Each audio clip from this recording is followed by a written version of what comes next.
हम में से ऐसे कितने हैं जो भय से भयभीत होते हैं, कोई भी बड़ा कार्य करने से पूर्व थोड़े असंतुलित होते हैं। लगभग सभी, है ना? प्रत्येक व्यक्ति के मन में यह भय जागता ही। अरे इसका अर्थ मेरे विचार से यह है कि भय ये भाव बुरा नहीं, क्योंकि यदि यह भाव बुरा होता तो क्या ईश्वर इस भाव को सभी प्राणियों में देते?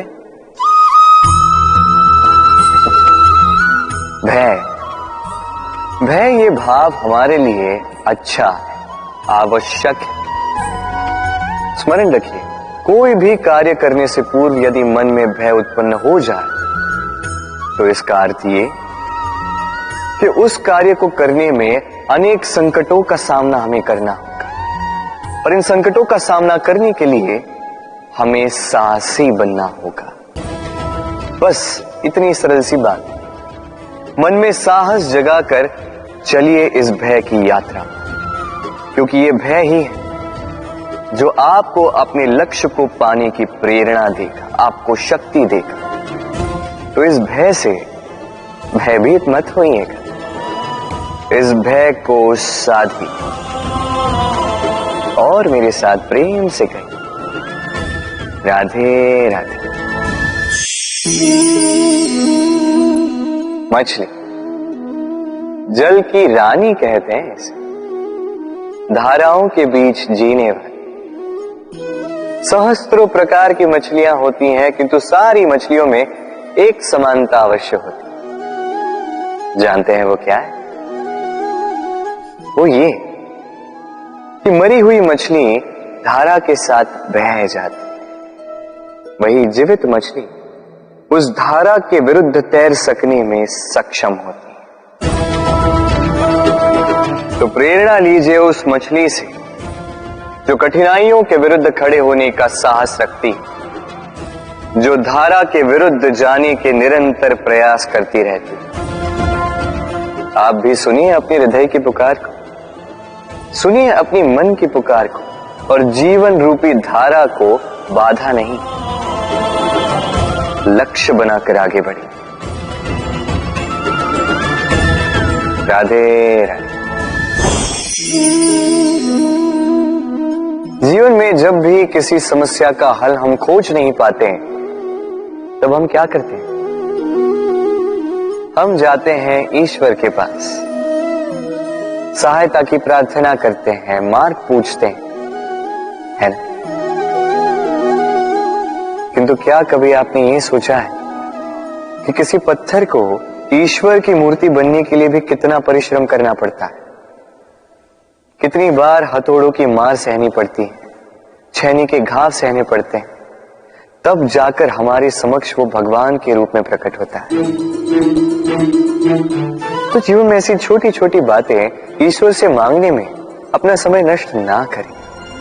प्रयास कीजिए, पुरुषार्थ कीजिए, संघर्ष कीजिए, सब मिलेगा। बस एक महत्वपूर्ण बात स्मरण रखिएगा, बिना परिश्रम के कोई भी महान नहीं बनता, भगवान की मूर्ति भी नहीं।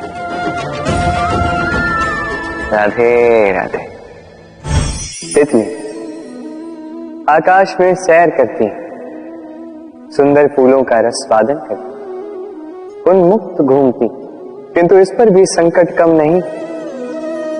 जैसे कि पतंग, जंतु, ये इसे अपना आहार बना लेते, इनसे इसे सावधान रहना पड़ता है।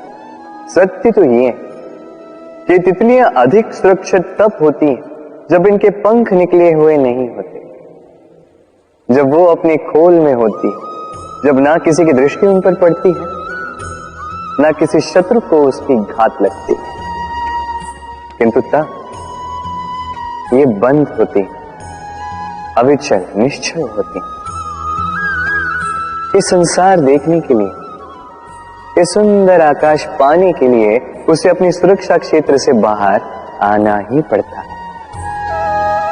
और यही जीवन का नियम मनुष्यों के साथ भी यही होता है। यदि मनुष्य विश्राम और सुरक्षा इनके बंधन ना तोड़े तो वो जीवित तो रहे किंतु जीवन जी नहीं पाए। क्योंकि यदि जीवन में कुछ बड़ा करना है, कुछ बड़ा पाना, बड़ी ऊंचाइयों तक पहुंचना, तो सर्वप्रथम आपको इस सुरक्षा क्षेत्र से बाहर आना ही होगा, इस आराम को त्यागना ही होगा, तब आपको सफलता मिलेगी और तब आप इन तितलियों की भांति इस आकाश में सैर कर सकते हैं। राधे राधे। कितनी बार ऐसा होता है, आप कोई कार्य करने के लिए इसे किसी को सौंप देते हैं, अब वो व्यक्ति उस कार्य को पूर्ण नहीं कर पाता, अधूरा छोड़ देता है या ठीक से नहीं कर पाता। अब इस परिस्थिति में होता क्या है, आप क्रोधित हो जाते हैं, उस व्यक्ति से रुष्ट हो जाते हैं, उसे डांट लगाते हैं, उसके पश्चात उस कार्य को संपन्न करने के लिए आप स्वयं जुट जाते हैं और अंततः वो कार्य पूर्ण हो ही जाता है। अब इसमें समस्या उस व्यक्ति के प्रयास की नहीं थी, समस्या आपने जो उस व्यक्ति के प्रति आस रखी उसकी थी। हम दूसरों के प्रति अपनी आस को प्रथम सीढ़ी बना लेते हैं और स्वयं पर विश्वास को अंतिम सहारा। इसके स्थान पर होना ये चाहिए कि स्वयं पर विश्वास को हमें प्रथम सीढ़ी बनानी होगी, उसे अपना सहायक मानना होगा। यदि ऐसा करोगे तो परिणाम और भी सुख और भी आनंददायी होंगे। स्मरण रखिएगा, इस संसार में आपका सबसे बड़ा सहाय और कोई नहीं, इस संसार में आपका सबसे बड़ा तारणहार और कोई नहीं, स्वयं आप हैं। राधे राधे। मुझे अच्छे से स्मरण है, एक बार एक गैया वन से निकलकर हमारे घर चली आई। हमने बड़े प्रयास किए उसे पुनः भेजने के, किंतु वो नहीं लौटी। मैंने मैया को देखा, मैया ने कहा, अच्छी ही तो बात है, ईश्वर का आशीर्वाद है जो गौ माता स्वयं चल के हमारे पास आई है। अब तो कान्हा और बलराम को और दूध पीने के लिए मिल जाएगा। कुछ माह तक वो गैया हमारे साथ रही, उसके पश्चात स्वयं ही एक दिन लौट गए। नंद बाबा निराश हो गए। मैंने मैया को देखा, मैया ने कहा, अच्छा ही तो है, अब गोबर उठाने का श्रम नहीं करना होगा। उस दिन मैंने जो सीखा आज आप भी सीख लीजिए कि समस्या परिस्थिति में नहीं, मनस्थिति में होती है।